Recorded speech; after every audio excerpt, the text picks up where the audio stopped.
Okay, so today we're going to start into Chapter 2, Section 1.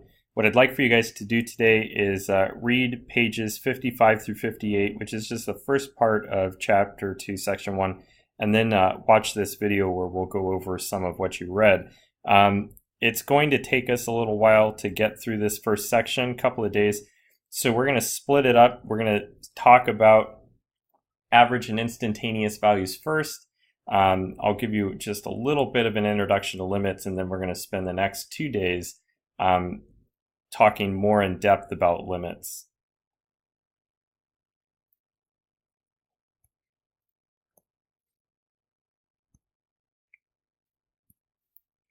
Okay, so average and instantaneous rates of change. This is a really important concept for us to be able to distinguish. There are going to be a lot of questions on the AP Calc test that test your understanding of average and instantaneous rates of change, how to calculate them, different ways to present their values and the relationship to each other, that kind of thing. So let's just go over some jargon here real quick. A rate. Why is this not going away? A rate of change is a word or a phrase that we're going to take to mean slope. Now, the rate of change is the physical idea, and the slope is the graphical representation in some cases, but in your mind, just kind of keep that together. Now, let's try to talk about the difference between the word average and instantaneous as it applies to calculus.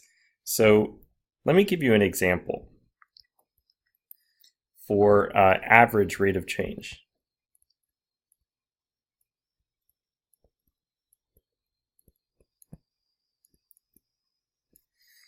An example of a physical scenario for the average rate of change would be, let's say that you drive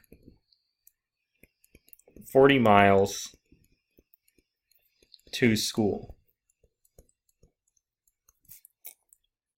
And let's say that it takes you 60 minutes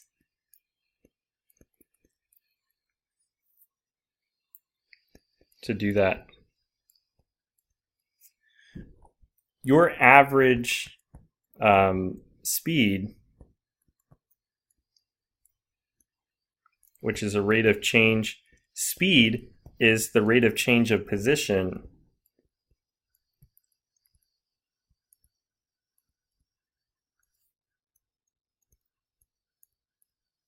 we'll talk a little bit about speed versus velocity later, but speed is a scalar and velocity would be a vector that would include, take into account direction.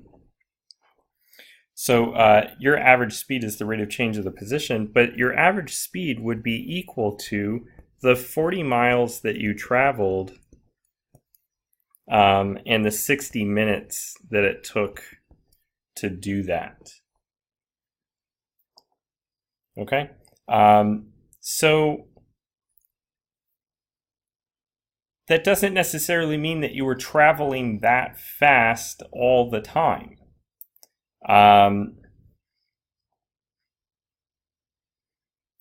This would be, if we wanted to put it in hours, that would be 40 miles per hour. But you certainly can't travel 40 miles per hour going into the school parking lot. So it's not true that during your entire trip you were traveling 40 miles per hour. So at the end of your trip, when you were approaching the school, your instantaneous velocity was probably something more like 25 miles per hour or 20 miles per hour. And then when you were in the school's parking lot, your instantaneous velocity was probably something like 10 or 5 miles per hour. So an example of instantaneous velocity would be the velocity that your speedometer reads.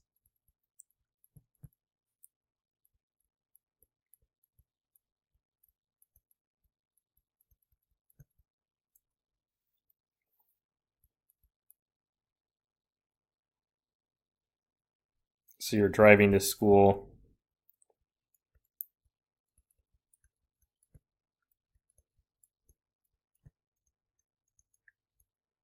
And your speedometer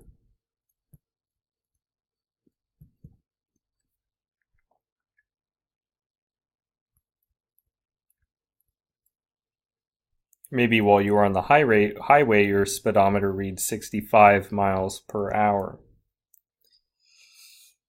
Now your speed is just the number, is the magnitude, 65 miles per hour, and an instantaneous velocity would need to have a direction as well. So maybe you were traveling 65 miles per hour north. Your speedometer doesn't tell you the direction, but for it to be a velocity, there needs to be a direction as well. So that's a physical representation of the difference between average rate of change and instantaneous rate of change. Let me give you a graphical representation.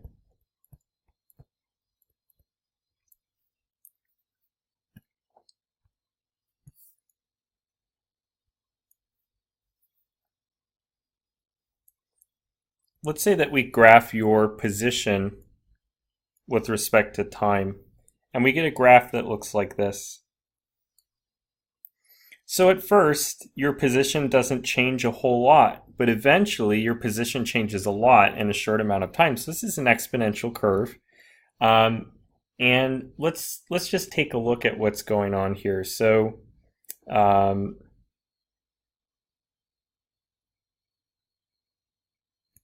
use this. If we wanted to know your average velocity, we would need to know the change in position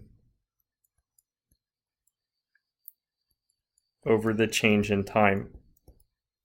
Or we could write this as your position at some time t plus h minus your position at some time t over t plus h minus t. Let me show you what I mean by that.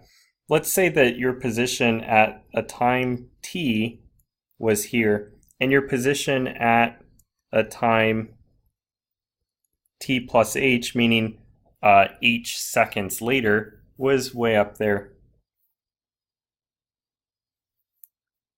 So then your average rate of change is the slope of this secant line.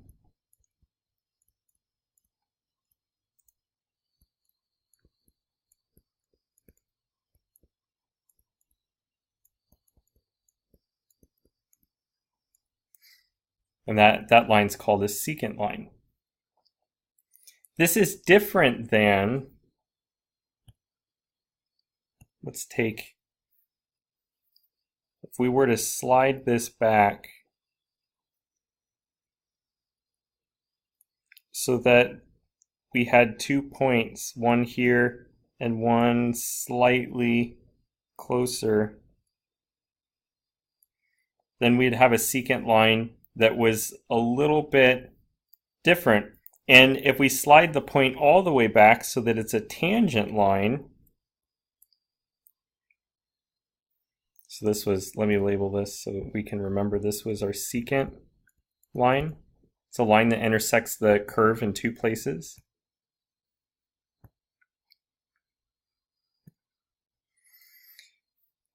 And then here, the actual speed that we're traveling is the slope at that particular instant. So the instantaneous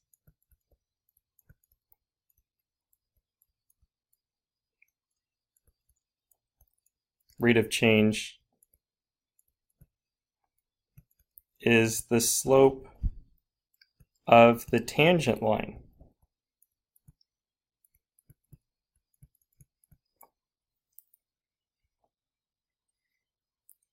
Well, the way that we would get the slope of the tangent line, like I was talking about, is we would need to take this second point and bring it as close to the first point as possible.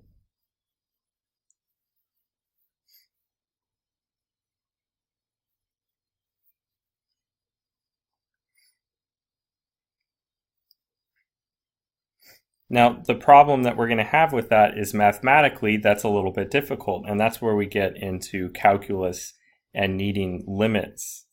So let's look at example 1. Example 1 says a rock breaks loose from the top of a tall cliff. What is the average speed during the first 2 seconds of fall? All right, so there's a little bit of information that we need to know here to be able to proceed. The first one is that the position of the rock in free fall is given by this equation. So this is from physics, and we'll get better with this as the year goes on, but if you don't know this equation, that's fine for now. Now, based on the units that we were given in the book, in the reading, we know that the acceleration is 32 feet per second squared.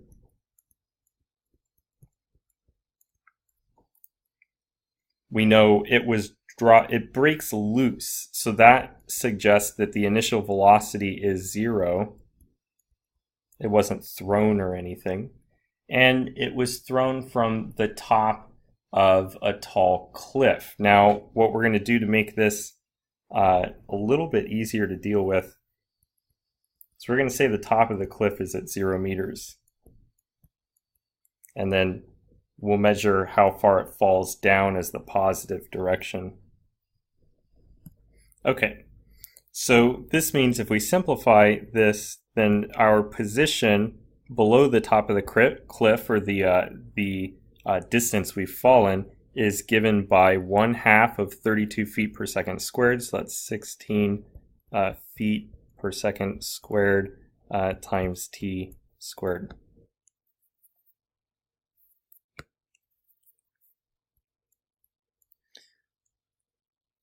And we want to find the average speed during the first 2 seconds of fall. So that means we need the change in displacement over the change in time.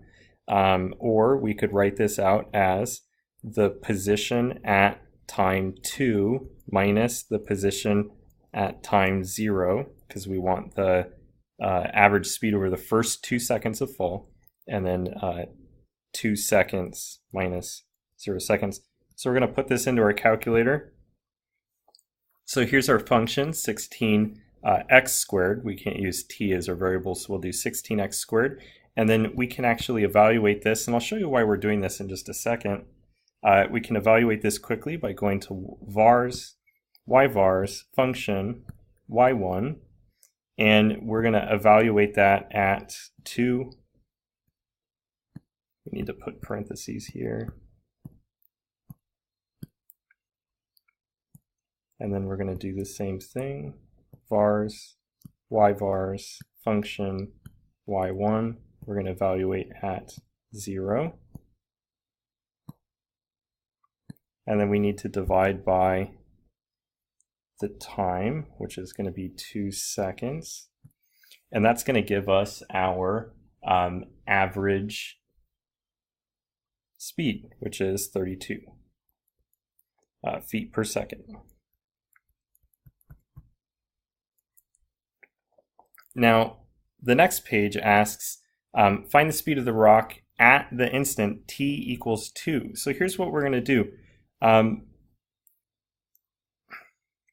We're going to take our entry from here, and we're going to let the first point on that curve, here's t equals 2. We're going to let that point slide towards the first point. So we're going to do maybe 1. And then here the difference is 1. The difference in time is 1. And then we'll retry the entry. And let's do 2 and 1.9. And now the difference is 0.1. And we're going to keep repeating that